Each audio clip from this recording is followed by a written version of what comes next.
Assalamualaikum warahmatullahi wabarakatuh. Perkenalkan, nama saya Mas Rafli Aristian dengan NIM 2222476247. Di sini saya ingin membahas tentang pengertian data. Pengertian data. Data adalah sekumpulan keterangan ataupun fakta yang dibuat dengan kata-kata, kalimat, simbol, angka, dan lainnya. Data di sini didapatkan melalui sebuah proses pencarian dan juga pengamatan yang tepat berdasarkan sumber-sumber tertentu. Adapun pengertian lain dari data yaitu sebagai suatu kumpulan keterangan atau deskripsi dasar yang berasal dari objek ataupun kejadian, di mana dalam kumpulan keterangan tersebut diperoleh dari hasil pengamatan yang selanjutnya diolah menjadi bentuk lain yang lebih kompleks, baik berupa informasi, database, dan lainnya. Apabila ditinjau secara bahasa, kata data yaitu berasal dari bahasa Latin, yakni datum, yang artinya sesuatu yang diberikan. Dari istilah itu, maka kita bisa kita jumpai arti data yang adalah hasil dari pengukuran atau pengamatan suatu variabel tertentu dalam bentuk kata-kata, warna, angka, simbol, dan keterangan lain. Data itu sendiri masih bersifat mentah. Jadi, jika kamu ingin memperoleh data yang baik dan akurat, maka sangat penting untuk bersandar pada data yang memang telah dipercayai kebenaran, keakuratan, ketepatan waktu, dan ruang lingkupnya yang luas.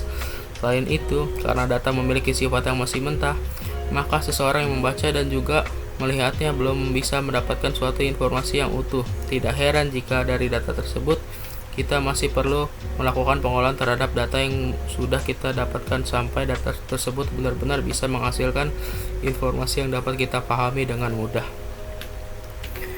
Pengertian data menurut para ahli. A. Arikunto Suharsimi. Pengertian data menurut Arikunto Suharsimi adalah serangkaian fakta dan juga angka yang bisa digunakan sebagai salah satu bahan untuk menyusun suatu informasi. B. Menurut Nuzula Agustina, pengertian data menurut Nuzula Agustina adalah suatu informasi, suatu hal yang sering terjadi dan berupa serangkaian angka, fakta, gambar, tabel, grafik, kata, simbol, huruf, dan lainnya yang mengekspresikan suatu pemikiran, kondisi, objek, dan situasi. C. Menurut Kuswandi dan E. Mutiara, data adalah sekumpulan informasi yang diperoleh dari suatu pengamatan yang dapat berupa simbol, angka, dan juga properti. D. Slamet Riyadi. Menurut Slamet Riyadi adalah sekumpulan informasi yang didapat berdasarkan pengamatan yang mana dapat berbentuk angka atau simbol. E. Menurut Kristanto, pengertian data adalah suatu fakta mengenai objek yang mengurangi tingkat ketidakpastian tentang suatu keadaan dan peristiwa. Manfaat dan fungsi data. A. Sebagai suatu acuan kegiatan. Manfaat dan juga fungsi data yang pertama yaitu sebagai salah satu acuan kegiatan. Hal tersebut berarti dengan adanya data dapat digunakan sebagai acuan ataupun tolok ukur untuk membuat sebuah kegiatan tertentu yang kita inginkan. B. Sebagai perencanaan. Sebuah data bisa kita gunakan sebagai sebuah perencanaan sebab dalam membuat sebuah perencanaan sangat penting untuk menggunakan parameter yang akurat. Sedangkan data itulah yang bisa digunakan sebagai salah satu parameter sekaligus sebagai acuan dalam membuat suatu perencanaan. Tidak hanya itu saja, data juga bisa digunakan sebagai bahan perkiraan keadaan atau situasi di waktu yang akan datang. Dengan melihat data tersebut, maka sebuah perencanaan akan lebih matang dan terarah, sehingga kita bisa mendapatkan hasil yang tepat dan optimal. C. Dasar untuk membuat keputusan.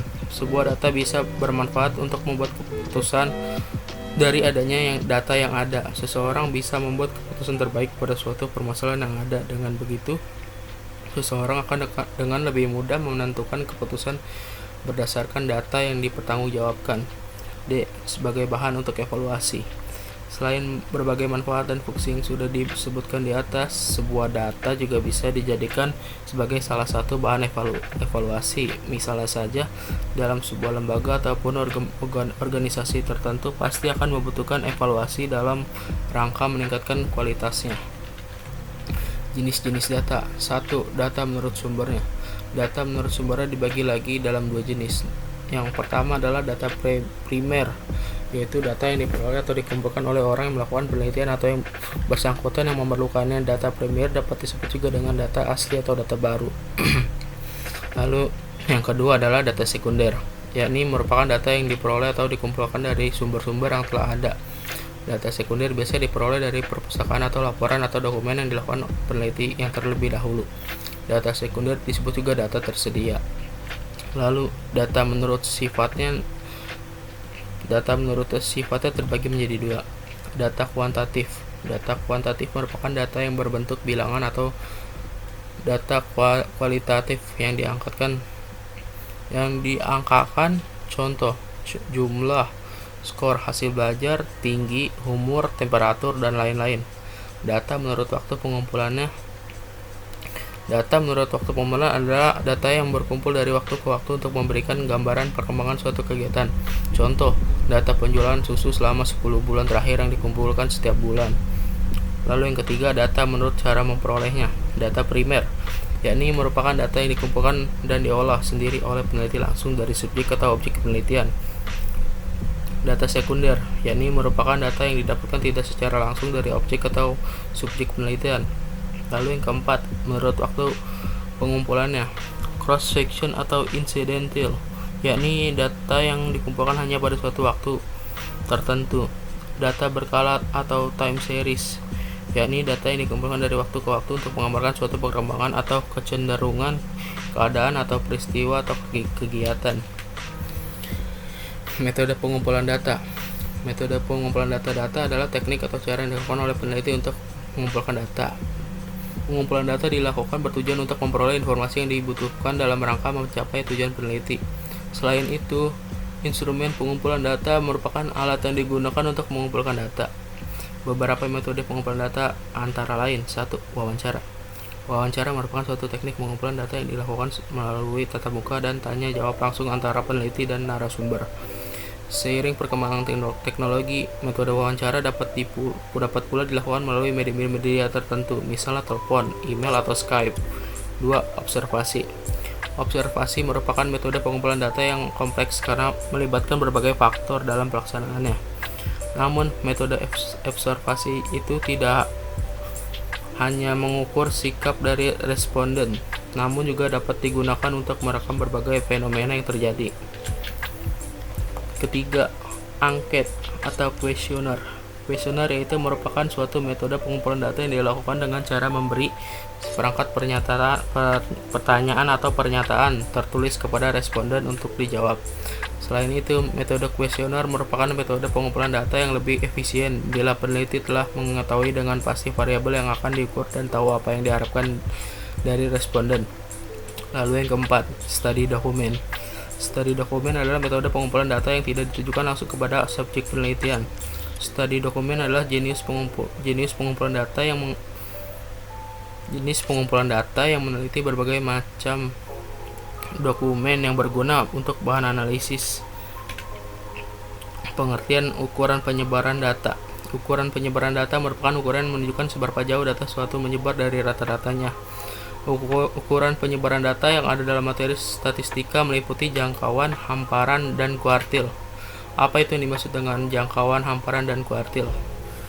Jangkauan atau rentang ialah istilah selisih antara nilai data besar dan nilai terkecil.